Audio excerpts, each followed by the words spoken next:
Oremos.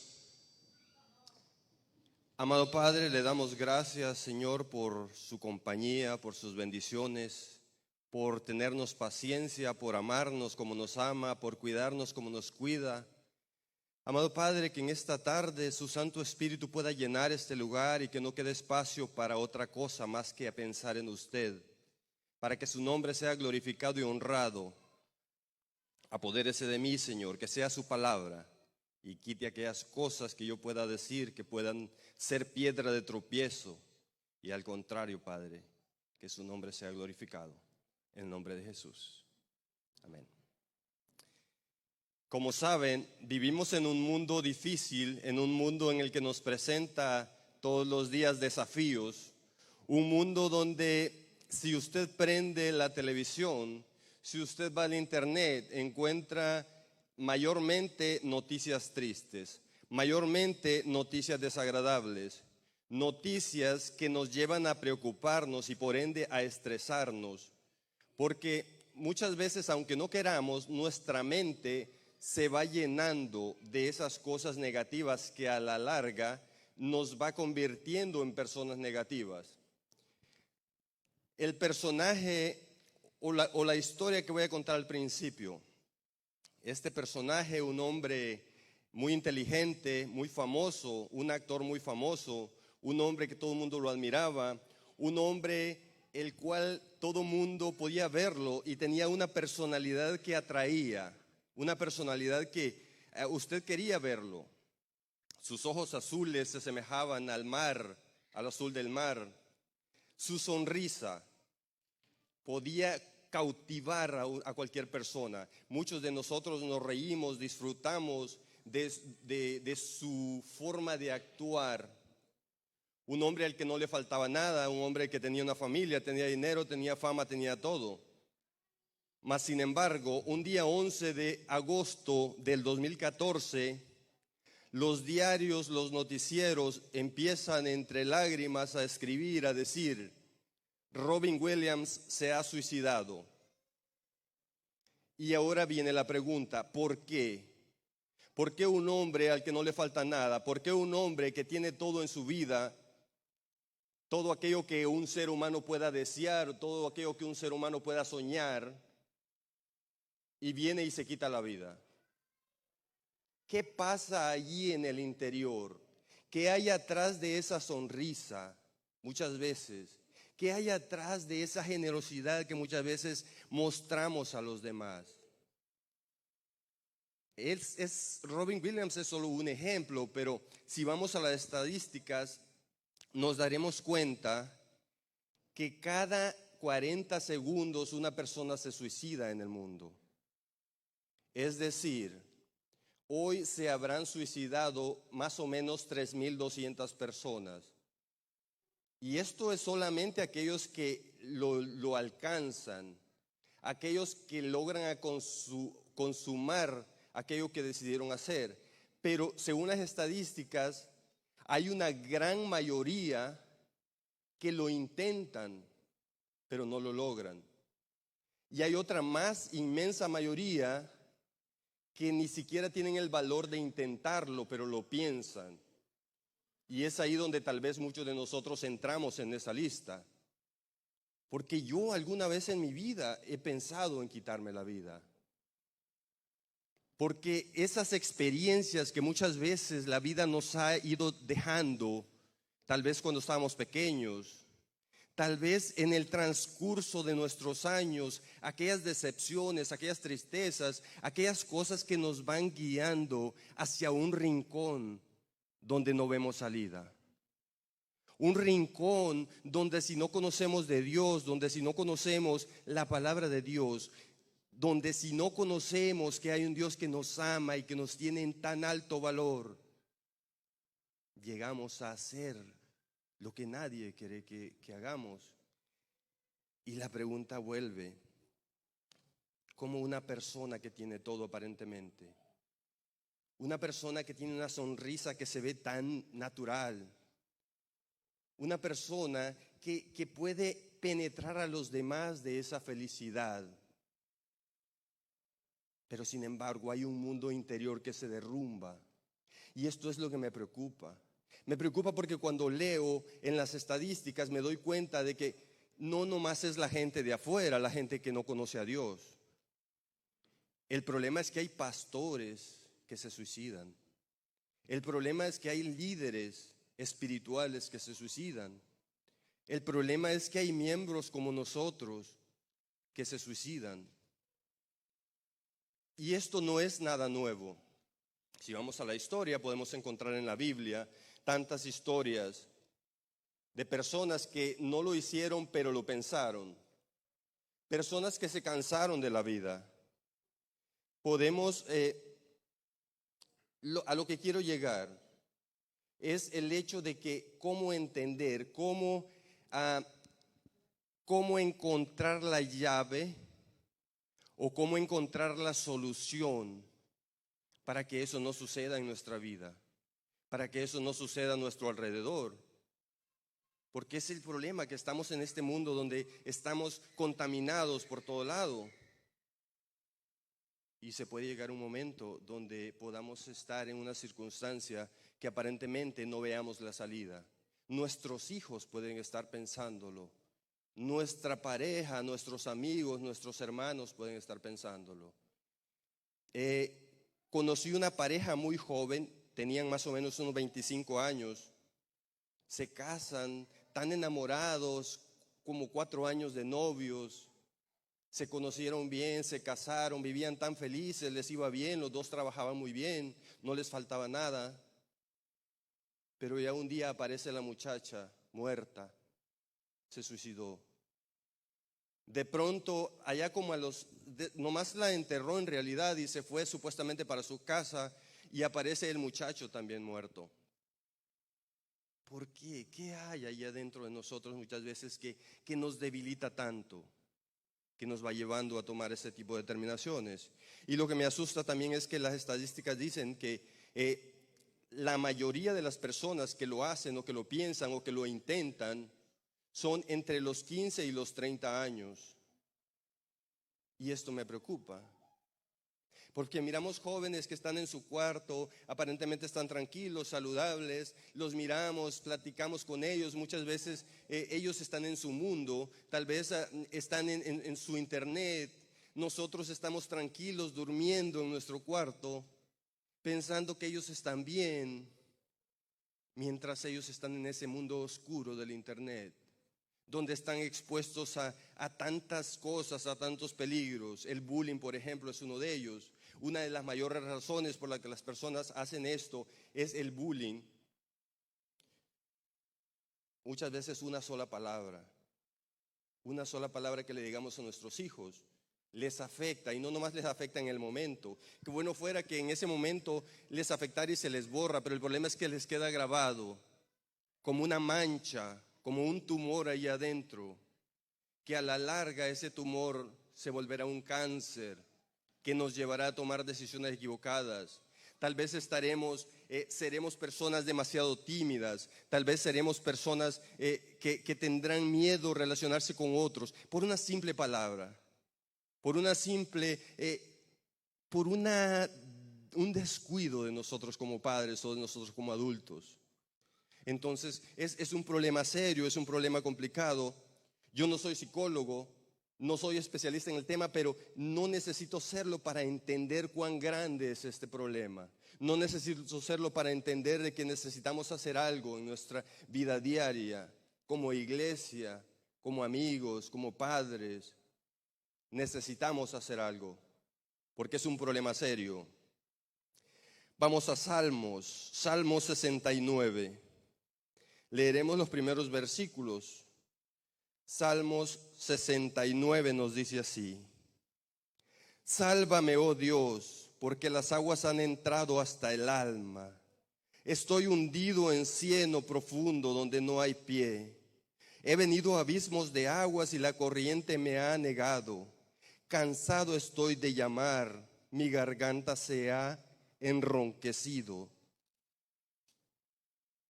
Han desfallecido mis ojos esperando a mi Dios. Hanse aumentado más que los cabellos de mi cabeza los que me aborrecen sin causa. Hanse fortalecido mis enemigos. los que me destruyen sin tener por qué. Encontramos en la Biblia, este texto en realidad está más dirigido hacia Jesús, hacia los sufrimientos de Jesús. Recordemos que Jesús fue abandonado, el hermano Jaime nos lo explicaba muy bien esta mañana. Entonces está más en dirección a eso, pero podemos entenderlo como una persona desesperada, una persona que busca una salida, una persona que necesita ayuda inmediatamente, pero esta persona busca refugio y lo busca en el lugar correcto, porque busca refugio en Dios. Dios debe ser nuestro refugio. Dios debe ser nuestro amparo en cada momento cuando nosotros estamos allí solos, pensando que no hay nadie más. En ese momento, si usted lo ha vivido, en ese momento siente que solamente es uno en este mundo. No hay nadie más que nos pueda ayudar, no hay nadie más que nos pueda guiar. Mas sin embargo, el Salmo nos enseña que debemos buscar el refugio en el lugar adecuado, que es Dios. Pero luego podemos encontrar en la Biblia otros ejemplos.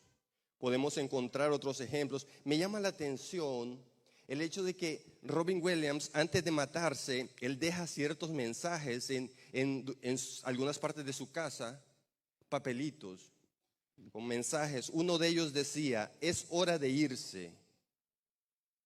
En otro decía, he acabado con todo.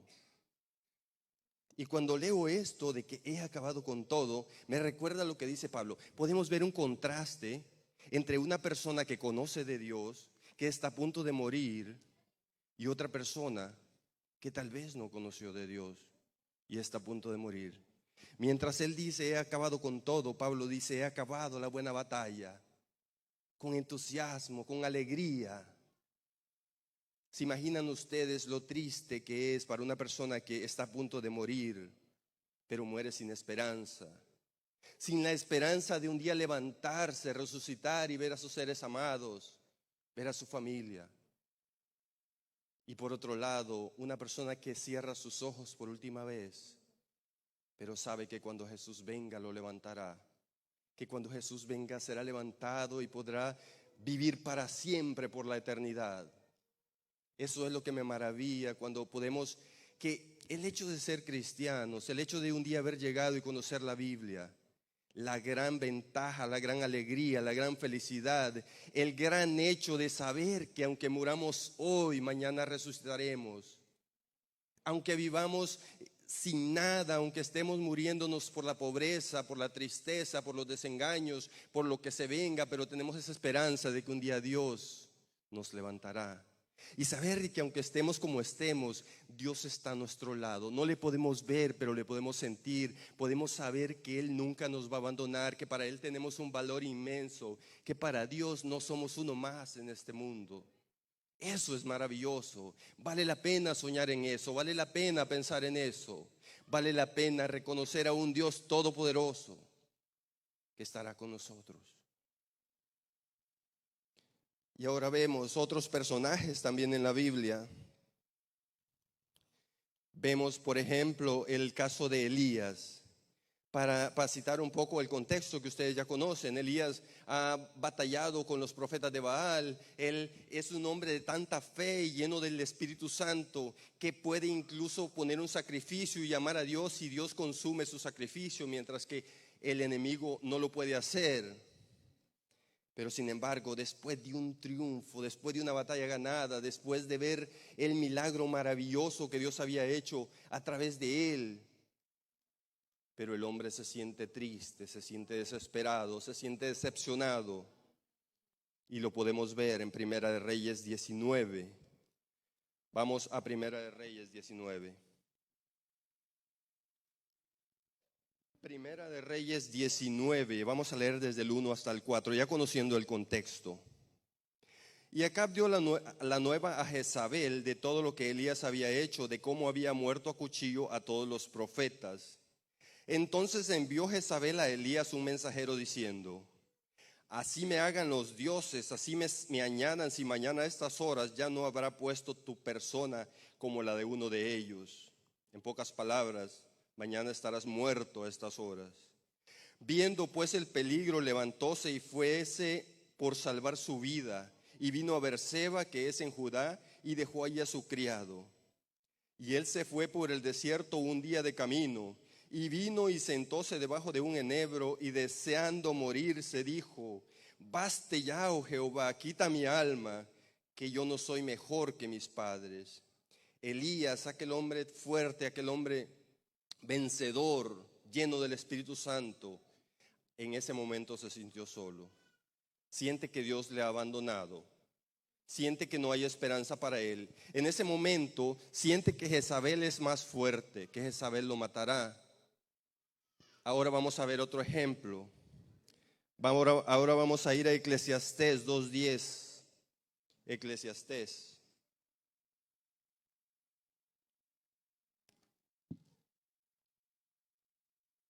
Eclesiastés 2:10. 11 y leeremos el 17 también. Eclesiastés 2:10 dice así.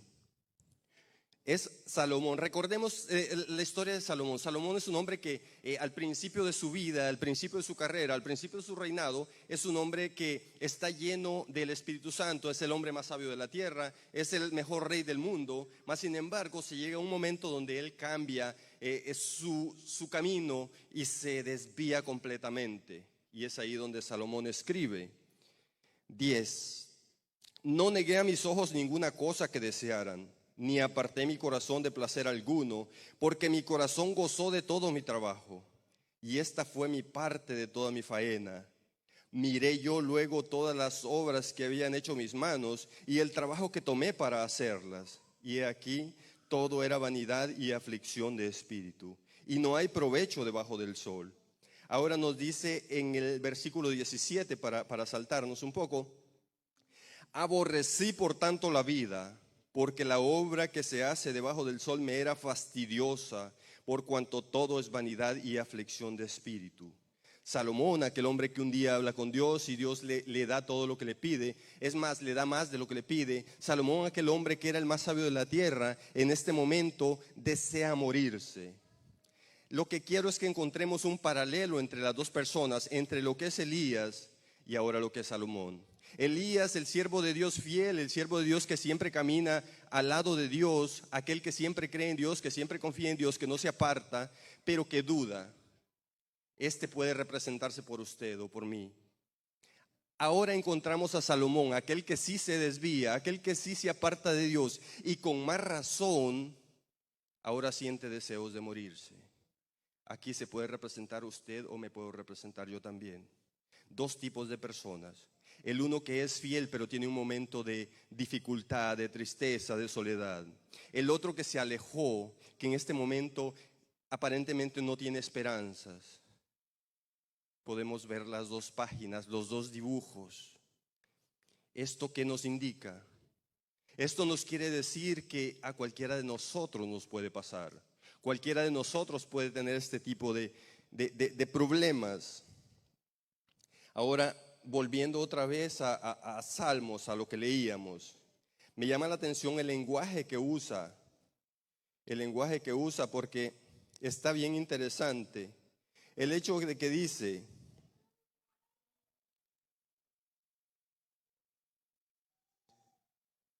que tiene el agua hasta el cuello. En la figura literaria eso quiere decir calamidades, problemas, tristezas, desengaños. Luego nos dice que no ha recibido respuestas. Es alguien que ha estado orando, pidiéndole a Dios ayuda, pidiéndole a Dios socorro. Pero es algo que nosotros tenemos que entender. No siempre Dios nos va a contestar en el momento cuando lo pedimos, en el momento cuando queremos. Cuando estamos en aquella dificultad que no vemos la salida, nosotros queremos que en ese momento venga Dios y nos libre. Queremos que en ese momento Dios se manifieste todopoderoso y de esa manera seríamos felices. El problema es que si Dios se manifestara, tal vez no sería la voluntad de Él, sino la voluntad nuestra. Porque a nosotros muchas veces nos interesa más el que nos quite el problema que está enfrente de nosotros, sin saber que Dios nos quiere quitar un problema más grande que está más allá. Y es lo que lo que tenemos que entender nosotros. Recordemos cuando Dios nos hace, Dios nos hace a su imagen, Dios nos hace únicos. De todos los que estamos aquí, de todos aquellos que están viéndonos a la distancia también en las redes sociales, ninguno de nosotros somos iguales. Cada uno de nosotros tiene algo especial, algo que tal vez el otro ser humano no lo ve. Tal vez yo no puedo ver esa virtud maravillosa que usted tiene adentro. Tal vez yo no puedo ver lo que usted encierra. Pero ante Dios, usted tiene un valor infinito. Usted tiene un valor como no se imagina. No importa la condición en la que esté hoy. No importa lo que los demás piensen de usted hoy. No importa el concepto que usted mismo tenga de sí. Pero si un día llegara a entender el valor que Dios, o el por qué Dios lo puso en este mundo, el por qué Dios lo trajo a Dallas, el por qué Dios lo trajo a Oak Cliff, el por qué Dios lo puso en esa familia. Aun cuando a veces nos sentimos incómodos, aun cuando nos sentimos que no pertenecemos aquí, pero Dios le trajo y Dios tiene un plan maravilloso para usted. El trabajo de nosotros debe ser encontrar ese plan que Dios tiene para nosotros, encontrar ese plan maravilloso por el cual Dios un día quiso crearnos. Recordemos lo que dijo Jesús en Mateo: hasta nuestros cabellos están contados. Jeremías 1:5: te conocí desde que estabas en el vientre de tu madre. ¿Quién más nos puede tener tanto amor? ¿Quién más nos puede cuidar tanto como el mismo que nos creó? El mismo que hizo un plan para nosotros. Nadie nos va a entender, nadie va a entender el por qué somos como somos. Mas sin embargo, Dios nos puede llevar hacia la Canaán celestial, hacia donde Él quiere que lleguemos. Vio Dios que todo lo que había hecho era bueno, dice. Ahora, cuando pensamos en el dolor, en el hecho de por qué las personas llegan al extremo al que llegan, ¿por qué sufrimos? ¿Por qué aunque siempre luchamos por hacer las cosas bien, nos llega el dolor? Porque si fuera, por ejemplo, la persona que se tira a los vicios sabiendo que se va a destruir la vida, él ya sabe que le va a ir mal, de antemano sabe, no tiene a nadie más a quien culpar. Mas sin embargo, cuando tratamos de hacer las cosas bien, cuando tratamos de ir derecho, pero aún así las cosas nos salen mal, es donde muchas veces no entendemos. Pero algo maravilloso es que el dolor tiene un propósito. El dolor es algo maravilloso porque, miren ustedes, si no sintiéramos dolor, usted metería las manos al fuego, se quemaría completamente, se destruiría, no duraríamos. Lo dicen los doctores, que hay niños o personas que padecen de esta condición donde no sienten dolor y no duran porque se destruyen. Si sentimos un pequeño dolor, vamos al doctor porque sabemos que algo está mal. Si sentimos un dolor en el pie, por ejemplo, sabemos que tenemos que ir con cuidado porque si no nos vamos a molestar más. Entonces el dolor es una bendición. Pero el problema es cuando es un dolor tan grande que nos aplasta, que nos aprieta y que no vemos la salida. Ahí está el problema. Pero podemos encontrar en lo que nos dice la Biblia. Vamos a ir ahí mismo en el Salmo. En el Salmo, ahí mismo en ese Salmo, pero al final. Porque lo que me encanta de la Biblia es que siempre, nunca nos deja allí a la deriva. Siempre nos da una respuesta. Y en el mismo Salmo, al final encontramos a Dios, o encontramos la respuesta a la oración que Él tenía antes. Vamos a leer entonces ahí mismo en el 32, del 32 al 36. Luego otra parte después de lo que estamos esquipeando, de lo que nos estamos saltando, sigue hablando de lo mismo, de sus tristezas, de cómo está cansado de pedirle a Dios que le ayude, que él busca una salida. Él ha hecho lo que él puede hacer para corregir su problema. Pero ahora miren lo que dice el 32. Veránlo los humildes y se gozarán. Buscad a Dios y vivirá vuestro corazón.